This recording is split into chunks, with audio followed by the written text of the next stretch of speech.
In today's video, we're going to break down Toronto condo prices by the number of bedrooms in the city of Toronto, of course, so far in May of 2022. Let's get to it. Hello everyone, this is Sam from SaberiSixRealEstate and Remax Realtron Realty Inc. As always, back with another video for you guys here today. As always, you can find my contact information on the screen and in the description box where you can get in touch with me with regards to my office and my Gmail and more.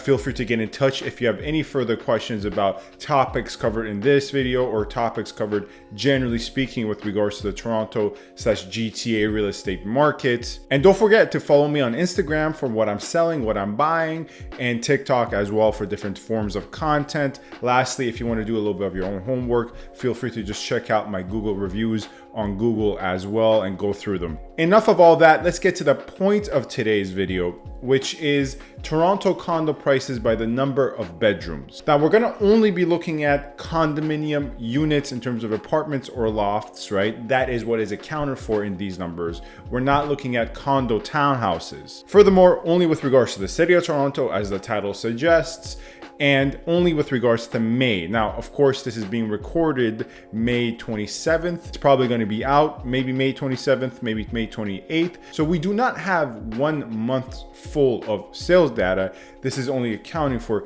26 full days. But nonetheless, 26 full days yields some very interesting results. However, before we get into the prices, I want to go through some listing figures to really get an idea of so far in May, what is the running inventory for condos. And these are listings, available condos for sale that have only come onto the market in May. So overall, about 3,004, once again, at the time of recording of this video, condos have become available for sale in the city of Toronto. Now, of this 3,004, 66 of them were studios that came onto the market in May of 2022. One bedrooms, the inventory count are 633. For 1+1s, we're looking at 811 so far in May of 2022. Two bedrooms came in at a 906. And with 2+1s, we're looking at inventory of 418. Now, just to be clear, this accounts for inventory that has sold and has not sold, right? So included in this 3,004 are, of course, 1+1s that have sold and 1+1s that have yet to sell at the time of recording of this video. And the reason it doesn't perfectly add up to 3,004 is because we're not accounting for, 3 bedrooms and in the very rare instances, 3+1s and 4s.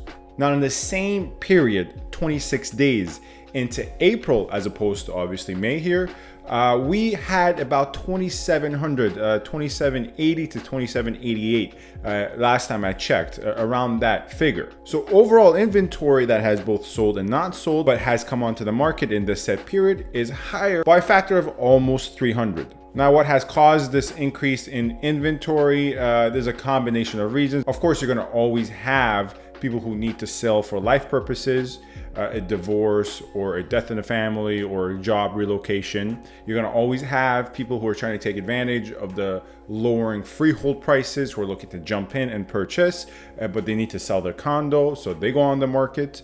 You're always going to have condominium investors who are looking to divest, as some have theorized to be a major motivating factor. Nonetheless, so far, 26 days compared to 26 days, inventory is overall up. But let's look at sales, and more particularly average sold prices by bedroom number. Let us start with studios. So far in May, we've only seen 19 studio sales with an average sold price of $507,000. Now, out of this 19, 17 of the transactions were in the core downtown area. Of course, that's where studios are the most abundant. Now, comparing this to the April average was actually around the same range. It was at $509,000.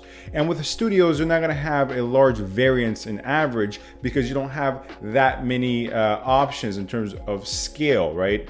Most studios, in terms of what they provide, space, size, building quality, exposure, they're going to be in a compact range of sale prices. Of course, you will have studios that sell in the 600s in rare occasions, the top quality studios. You have studios that sell in the 420s, right? So you're still gonna have a range, but that range most often is not that expansive, and most of the transactions occur in the middle, in a compact range. And although average sold prices are down by only $2,000 when we look at April, sales are down by a more substantial amount. Because in April, there was 44 sales that occurred for studios in the same period, mind you.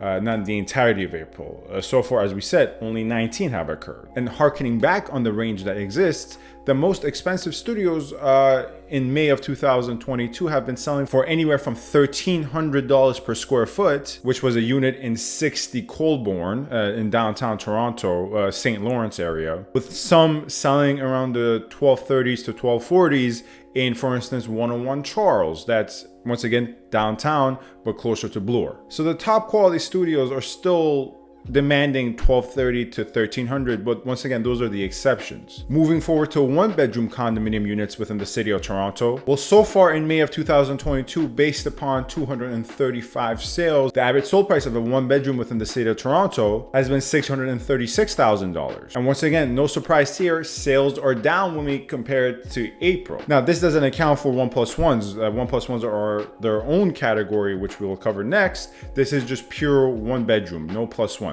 And what I found most interesting going through the data was for one bedroom, when we look at sales occurring over the $800,000 price point, well, in May of 2022, there was 17 one bedrooms that sold above $800,000.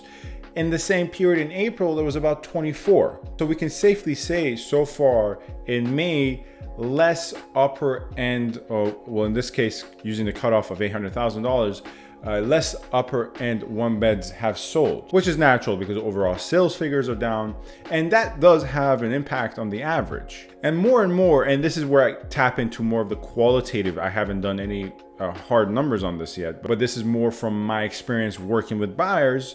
I see less demand for just one beds, right? I see more demand for 1+1s. Most buyers I'm talking with, whether they're a stranger I've never met and they've got in touch with me, or a person who is close to me who's looking to purchase, if their criteria is a one bedroom, for them, a very key point of emphasis is the +1. Generally speaking, the carrying costs associated with the additional +1 is well worth the actual utility you get from the +1 for most buyers, specifically end user buyers. And that segues us perfectly into talking about 1+1s, because with 1+1s, we saw an average sold price of $723,000 based upon 271 sales. Once again, not surprising if we compare it to April, the same period in April, sales are down by a substantial margin, because in April we had about 354 sales, right? 354 sales of 1+1. But surprisingly, what is not down, but it is actually up, is the average sold price, because in April, based on the more sales, the average sold price was around $720, so $3,000 less than what we're looking at here in May. Now, I went through the data, I went through the transactions, and the positive of the system I use, the system real estate agents only have access to, and most of them don't take advantage of, is when I derive an average, I can actually go through every single transaction. I actually have to compile the transactions first and then derive an average, right? Whereas with House Sigma, Zolo, condos.ca,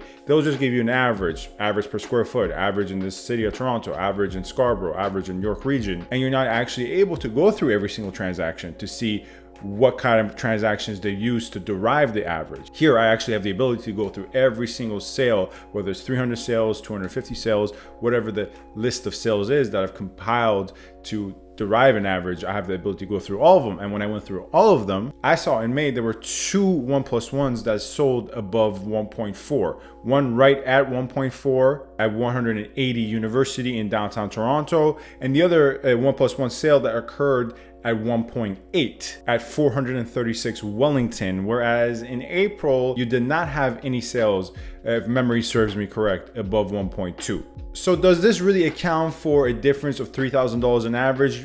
Because once again, we're looking at averages in this instance. So 2 higher end sales in May will naturally carry up the average as opposed to April. I'm not going to say that is why the average is up by $3,000, whatever it is, even if it accounts for that $3,000. 1+1s have still pretty much held up compared to April. And in comparison to other bedroom numbers here we're discussing, held up much better.